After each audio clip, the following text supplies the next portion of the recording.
everyone, this is Krishanu here and welcome back to the FPL Enthusiast YouTube channel. If you're new to the channel, go ahead and subscribe to the channel and hit that like button. So it was a decent game week, not a green arrow, but nothing we can't recover from. 61 points this game week, a game week rank of about 3 million, an overall points tally of about 308, and an overall rank of about 210,000. Still in the top 3%, not a bad place to be in right now, just 10 points away from the top 100k and 16 points away from the top 50k. A good few returns this week and I think I'll be able to close that gap. In this video, I'll be discussing my team selection for Game Week 5 and my transfer plans. So currently, this is how my team is lining up. I have Sa in goal. Wolves play Brentford in Game Week 5. They have conceded only 3 goals in 4 games, with 1 goal each in the first 3 fixtures that they have played against Leicester, Tottenham and Manchester United. Now, Wolves is the second best defensive team in the league, currently based on shots and chances conceded. They've conceded only 33 shots and 23 chances. The only team better than them currently in the league is Manchester City. I see another clean sheet for Wolves this game. An interesting fact is that Brentford isn't that great in the attacking half. They're the third worst attacking team in the league. They have had only 38 goal attempts. The only teams worse than them in the league are Watford and Leicester. These stats make me believe that a clean sheet from Wolves this game week won't come as a surprise. In defense, I have Trent who plays Crystal Palace. Now Trent has looked great over the past 4 weeks. He's only blanked once in game week 3 against Chelsea, but even in that game he came off with 2 bonus points. Liverpool is the third best defensive team in the league. They have conceded only 38 shots and 32 chances. The only teams better than them defensively are Wolves and Manchester City. Now Crystal Palace is the 5th worst attacking team in terms of goal attempts. They have had only 38 goal attempts and I don't think they will have a lot of attempts this week either. Yes, they beat Tottenham 3-0 last week, but all goals came after the send-off, and no disrespect to Tottenham, but Liverpool isn't as leaky as Tottenham is in defense. They do not concede a lot of shots and chances in defense. Trent has had 8 goal attempts and created 20 chances in the first 4 weeks. This week, I expect similar returns from him like last week. He even scored in the Champions League game, and it shows how attacking Liverpool is, and he is a great pick in defense this week. The second defender is Tierney. Arsenal play Burnley away in Game Week 5. Tierney has had 5 goal attempts and created 9 chances in the first 4 weeks. Arsenal and Burnley are both weak defensively. Their stats are pretty similar, but I think Arsenal has an edge because one of their games was against Manchester City, where they went down to 10 men in the first half against a relentless City who scored 5 against them in that game. Arsenal are the 6th worst defensive team in the league in terms of shots conceded. They have conceded 65 shots and 52 chances. In the Manchester City game alone, they conceded 25 shots and 21 chances. So you see that one game ruins their stats quite a bit. Burnley has scored 3 goals and all 3 goals have come from set plays. If they hold Burnley off during set plays, I think a clean sheet for Arsenal and Tierney in this game is quite possible. Third defender is Luke Dean. Everton plays Aston Villa in Game Week 5. I don't know why, but I see this game being a 0-0 draw. Both teams are very similar defensively in terms of their stats. They've conceded the same number of chances, and Everton has conceded 5 more shots than Aston Villa. Everton conceded 48 shots and 37 chances in the first 4 games. I don't see this being a goal-scoring affair, but if not a 0-0, I can see this being a 1-0 win for Everton, mainly because Everton is more attacking when compared to Aston Villa. This could change now that Calvert-Lewin is out for 2 to 3 weeks, but we did see them ship 3 past Burnley in 6 minutes after going a goal down. But also Burnley is a much weaker team than Aston Villa defensively. So yes, I do think there's a possibility of a clean sheet for Everton this game. But Deeney has had 4 goal attempts and 9 chances in the first 4 game weeks. And I think he's due an attacking return, and maybe this game is when it happens. My 4th and last defender is Brandon Williams from Norwich. He is currently in because both Antonio and Tanganga are suspended and they are on my bench. I'm not expecting anything from Williams this game. I think if I get 2 points, I'll take it. Norwich is the 3rd worst defensive team and I won't be surprised if they lose against Watford this game. Norwich has conceded 74 shots and 53 chances in their first 4 games. Hopefully, Watford being the 2nd worst attacking team will help me get a clean sheet with a 0-0 draw this game. My first midfielder is my captain for this game week. It's Mo Salah. Liverpool plays Crystal Palace and Liverpool is currently the most attacking team in the league. They have had 100 goal attempts and 29 shots on target.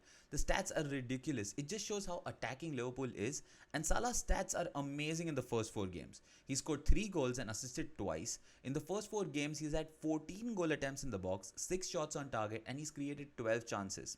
He is looking in great form, and I think at home against Crystal Palace, he will do some damage. He also scored against Milan in the Champions League, but he did miss a penalty, and I hope Klopp doesn't take him off penalties after that. I don't think it'll happen, but you never know. The second midfielder is Faran Torres. The good thing about him is that he came off at the 70th minute during the Champions League game in midweek, which gives me a little confidence that he might start against Southampton this weekend. But you never know with Pep. He's looked good in the opening games. He scored 2 goals and he's assisted once. In the first 4 games, he's had 10 goal attempts in the box with 4 shots on target, but he's created only 1 chance. That low creativity is mainly due to his out of position role currently in the team. If he starts against Southampton, I think he can get a return this game. The third midfielder is Diogo Jota. I think he'll start this game against Crystal Palace. Klopp took him off around the 70th minute mark during the Champions League game, and I think the rest is justified with Firmino still being out of the side. His underlying stats are really good. He scored 2 goals in the first 4 games, but he's played only 270 minutes, basically a game less. In the first 4 games, he's had 9 goal attempts in the box with 5 shots on target, and he's created 8 chances. He's playing really well, and I think he will get attacking returns in this game. Hopefully, Mane doesn't spoil the party by doing what he did last week by just not being clinical enough in front of goal. The next midfielder is Rafinha. The Leeds fixture swing has finally begun. They play Newcastle, and I think this game will be huge for Leeds. They are yet to win a game this season, and I think it starts here. Both Leeds and Newcastle are defensively weak, but Leeds are way too attacking. They got 100 miles an hour for the full 90 minutes. I see this as a win for Leeds and maybe a big win like a 4-1 or a 3-0. Rafinha will surely get some returns in this game. He is linking up well with Bamford. And whether Bamford is fit to start or not, he has the capability of changing the game and making a big impact. For these reasons, I kept him in my team through the wildcard. In the first 4 games, he scored only 1 goal, but that's also because they've had a really tough run of fixtures. He's had 3 goal attempts in the box with 1 shot on target, and he's created 7 chances. I don't think a goal and an assist from him in this game is too much to ask for. The last midfielder is Benrahma, a player I'm not really very happy with in my team currently, not because of his form, but because I'm sure his minutes will be managed. West Ham will play the Europa League, and they don't have a depth to cope up with so many games. He's looked really good in the first 4. He scored 2 goals and assisted twice. He's also had 4 goal attempts in the box with 4 shots on target, and he's created 6 chances. I do want to transfer him to another player, and I'll talk about my transfer plans later in the video, but I think an Antonio cover is enough from West Ham in the next few fixtures. They do have great fixtures against Leeds and Brentford after the United game, and that's the only reason I'm still in doubt whether I want to keep him or not. I don't expect a return from him this game week against United without Antonio in the lineup, but I'll watch the Europa League game and then make the decision of whether I want to transfer him out. If he comes off at the 60th minute mark, I might keep him in and just roll the transfer.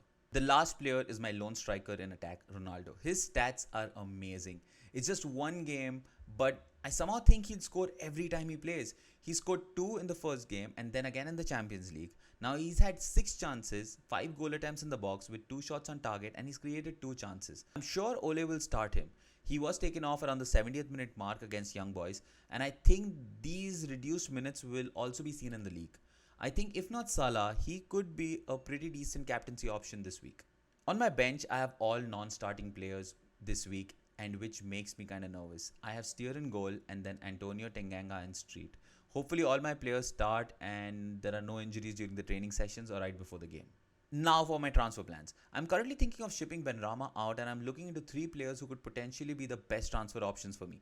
I have 6.4 million to get a player in, and in that budget, I think these 3 are the best options. The first option is Demario Grey. I think I missed the boat on him. I called him out as a great pick in my Game Week 2 transfer plan video, and I'm not sure why I couldn't just have faith in this pick. At that time, he was just in 2% of the teams, and now he's owned by a little over 13% of the managers. He scored 3 in 3 since then, and at 5.5 million back then, he would have been a great pick for the start of the season. I'm not sure if he's going to continue his form though. His underlying numbers are decent. He's had 4 goal attempts in the box with 3 shots on target, and he's created 3 chances. Everton plays Aston Villa and Norwich in the next 2, and I like him as a 2-week punt, but I think it becomes kind of difficult to upgrade him in one move, and that's the only thing putting me off from this pick right now. The second option is Sarr from Watford. In the next 3 fixtures, Watford plays Newcastle, Norwich and Leeds, and all three fixtures are decent for them to score. His ownership is a little over 5%, and he can be a good differential pick for the next 3 game weeks. Sarr could be on penalties, which will be an added bonus, and his numbers look really good. He's had 6 goal attempts in the box with 4 shots on target, and he's created 9 chances. I think he's been unlucky to not come off with more attacking returns. I'm leaning more towards him and my next pick in Traore from Wolves. I think Traore will score soon, and I want to jump on this pick because at 4.3% ownership, he can really boost up my rank in the next few game weeks. Wolves have good fixtures against Brentford, Southampton and Newcastle in the next 3, and I think there could be attacking returns in those games. His stats are decent even though his finishing isn't. He's had 7 goal attempts in the box, 3 shots on target, and he's created 11 chances. I think with such stats, there needs to be this time where he'll just burst open and get a double-digit haul, and when that happens, I want him in my team. So what do you think I should do? Roll a transfer or get one of these players in? And if I do, which one should I get in? Let me know in the comments section below. For captaincy, I think Salah is the best option this week, but Bamford if fit, or Diogo Jota, or Ronaldo could be very good differential captains. I'm sticking to Salah for now, and I don't think I'll be switching over to anyone else before the deadline unless we get Salah benching or injury news, which is very less likely. Also, go ahead and like the video if you enjoy the content, and if you don't, still go ahead and like the video. Let's try to get 100 likes on this video. And I'd like to thank everyone who subscribed to the channel, almost at 500 subs. Let's try and get there before the Game Week 5 deadline. Thank you everyone who has subscribed to the channel. Let's keep this momentum going. So that's it for this one, and thank you for watching the video. If you enjoyed the content, smash that like button, hit the subscribe button and press that small bell icon so that you get notified every time I upload a video. Thank you for watching, and I'll see you soon again.